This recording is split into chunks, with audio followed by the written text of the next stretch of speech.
Partagé sous-traitance, 1 milliard d'euros en 2020. Devenu centre de gravité par excellence de l'industrie automobile depuis quelques années déjà, la ville du Détroit, précisément son site Tanger Automotive City, a abrité du 26 au 28 avril la 4e édition du Salon de la sous-traitance sous le thème « Ancrage de la filière automobile par une accélération du développement de la sous-traitance ». Ce site de l'exposition a été soigneusement choisi au sein de Tanger Automotive City, en plein développement industriel avec l'implantation de plus d'une trentaine de sociétés opérant essentiellement dans l'industrie automobile. À 30 minutes de Tanger Free Zone et 2 heures d'Atlantic Free Zone au sein d'une enceinte bâtie, le site est de nature à permettre plus d'échanges entre les opérateurs des différentes plateformes de construction automobile, TAC, TFZ et AFESI. Durant les 3 jours du salon, pas moins de 4000 professionnels ont fait le déplacement, en hausse de 25% par rapport à la précédente édition et de 100% par rapport à la première édition.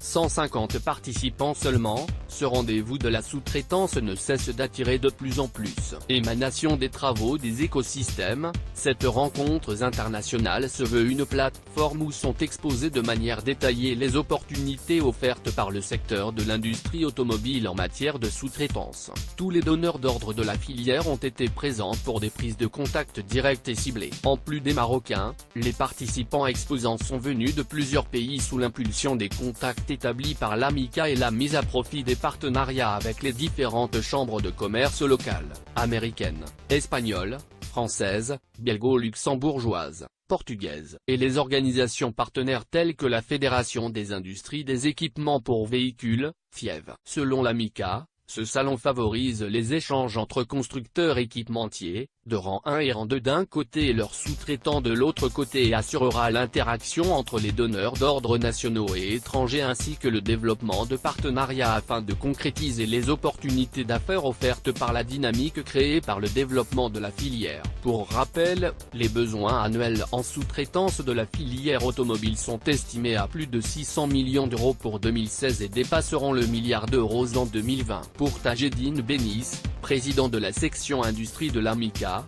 compte tenu de l'évolution que connaît l'industrie automobile, davantage d'équipementiers s'installent au Maroc, et de poursuivre que le défi pour l'AMICA est d'assurer une évolution continue en termes de création d'emplois, soit passer de 85 000 à 175 000 à l'horizon 2020, contribuer à réussir un taux d'intégration locale qui est passé de 20% en 2012 à 43% en 2016, et une capacité d'assemblage à terme d'1 million de véhicules /ans. C'est important pour les industriels de l'automobile de voir des sous-traitants s'installer autour, ajoute-t-il, et d'affirmer que ce salon reste un espace d'opportunités et d'affaires. Nous ambitionnons de nouer des partenariats avec d'autres opérateurs et au-delà, le salon cherche des sous-traitants. Le développement du tissu de sous-traitance autour des différents écosystèmes reste pour les acteurs du secteur un gage pour l'ancrage de la filière automobile au Maroc, les synergies avec les autres fédérations industrielles notamment l'industrie aéronautique,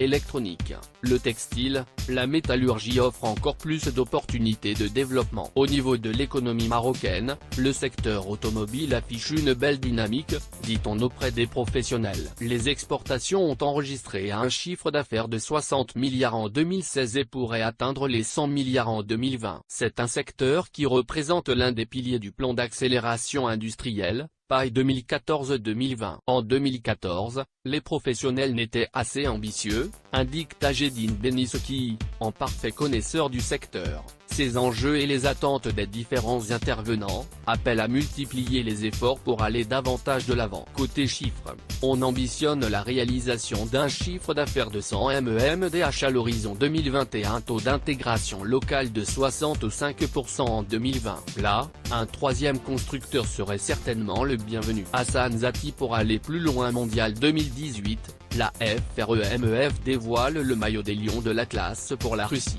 Transfert, Vissel Kobe déroule le tapis rouge à Andrés Iniesta, l'icône du Barça.